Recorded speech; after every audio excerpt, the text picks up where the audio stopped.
Salut la compagnie, c'est Jules Melon et aujourd'hui dans la Ciné Critique, je vais vous parler d'un film cultissime qui fête ses 90 ans à 1 ou 2 jours près, je ne sais jamais quand je publie les vidéos que je tourne en avance.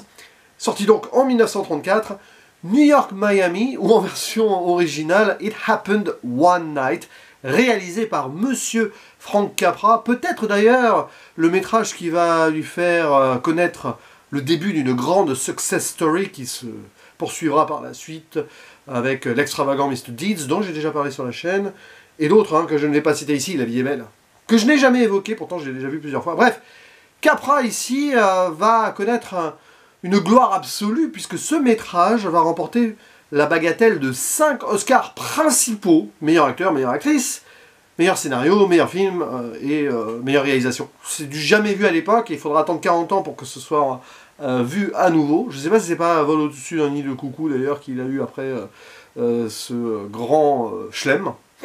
Bref, au casting, nous avons quand même au moins 2 acteurs-actrices très connus. Clark Gable, qui a été un petit peu débauché d'une autre maison de studio pour jouer là, et la franco-américaine Claudette Colbert. Voilà.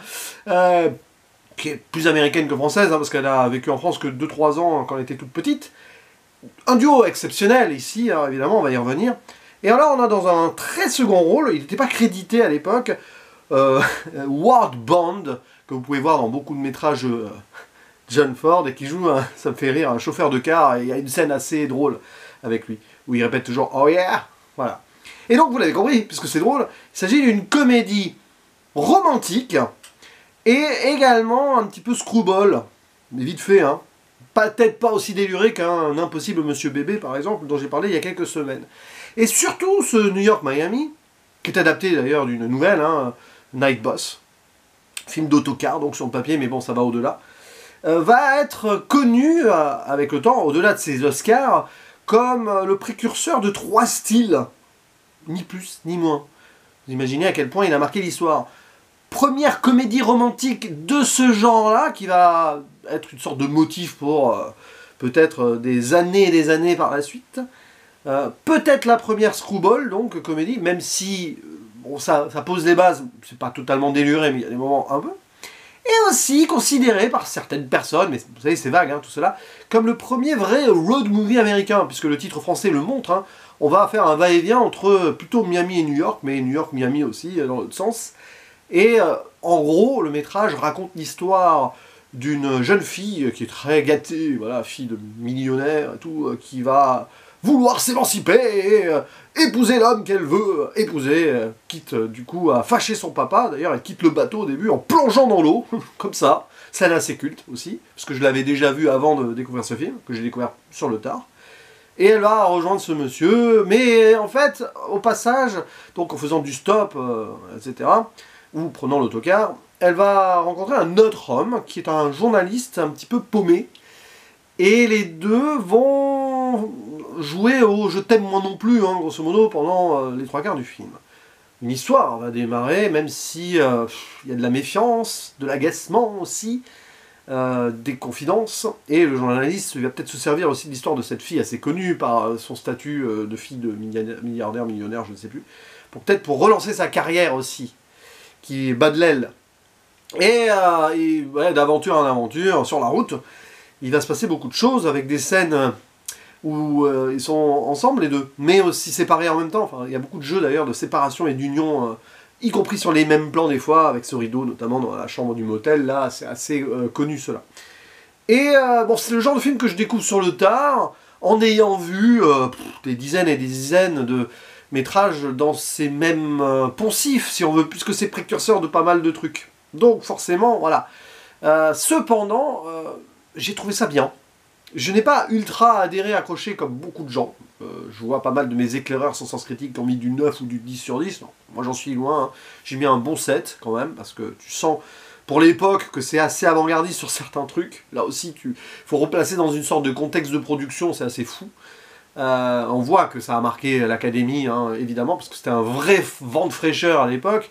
Ça fonctionne très bien dans les échanges entre les deux personnages. Parce qu'il y a des moments où c'est très drôle, des moments touchants aussi, notamment on voit la sensibilité de cette jeune fille qui certes est gâtée pourrie, mais elle n'a jamais vraiment eu la vie qu'elle voulait avoir pour l'instant. Enfin, elle sort de son nid, quoi.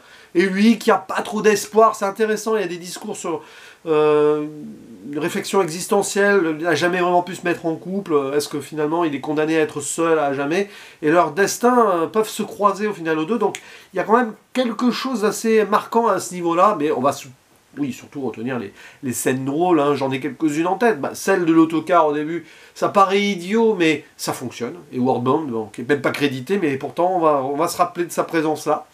Peut-être pour ça qu'après il aura quand même sa carrière.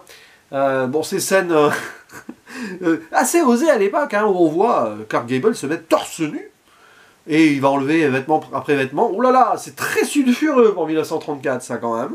Où il va chanter la chanson Qui a peur du grand méchant loup, en version originale bien sûr. Le loup va pas le voir peut-être, mais wow, c'est suggéré quand même. C'est intéressant. Comment contourner la censure et tout aussi bien sûr à l'époque. Et la scène de l'autostop aussi. Enfin, à un moment il fait tous ses signes pour arrêter les voitures, il n'y arrive pas. C'est du pantomime, hein. C'est très bien.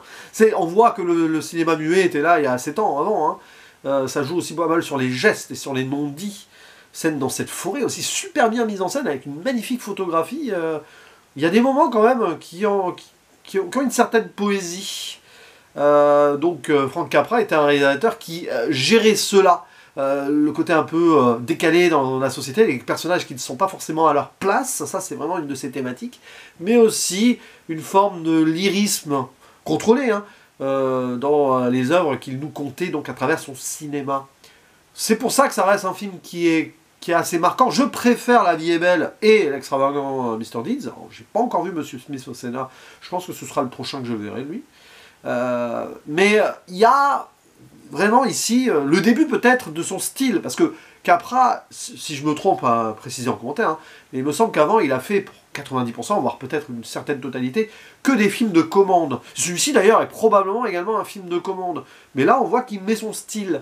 Donc, il a souvent fait des trucs qu'on lui a dit de faire, mais c'est quand même un réalisateur qui a mis son savoir-faire, et là tu le sens, y compris dans les choix de cadres et de plans très marquants, même d'extérieur ou d'intérieur, sur justement l'impossibilité d'une union, ou la folie d'une rencontre, qui fait qu'à un moment quand même on attend une conclusion elle est bien la fin. La fin elle est bien parce que il y a presque une fatalité, mais je trouve que tout dernier plan est assez, bon, en écho de ce qu'il y a eu avant dans le film d'ailleurs, est assez malin. Donc ça reste vraiment un film que je vous conseille, New York Miami, même si j'ai pas ultra adoré, ça reste quand même très très bien, et surtout intéressant à voir donc dans sa place qu'il a pu se faire dans l'histoire du cinéma hollywoodien, parce que clairement là ça fait partie de ses marqueurs, hein, ce film-là, on peut en parler. Vous allez chercher 10-15 films qui ont marqué l'histoire de Hollywood pour des raisons différentes, dans leur côté novateur, ou etc. Je pense que New York Miami est dedans, peut-être que La vie est belle aussi d'ailleurs, c'est intéressant. Capra, voilà, hein. C'est quand même quelqu'un qui a, on va dire, bien marqué de son empreinte cette histoire-là du 7e art. N'hésitez pas à dire en commentaire ce que vous pensez de ce film, des performances de Clark Gable et de Claudette Colbert. J'ai pas non plus développé ultra là-dessus, mais c'est quand même fort bien joué de leur part. En plus, c'était pas à gagner qu'ils jouent ensemble. Il y a eu plein d'histoires avant la production. Comme souvent dans les films qui vont marquer l'histoire, à la base, c'est jamais gagné d'avance, quoi. C'est souvent comme cela que ça fonctionne, ça force un petit peu le destin, un petit peu à l'image des personnages ici. Donc, à vous la parole, on en discute, et je vous dis à la prochaine, ciao!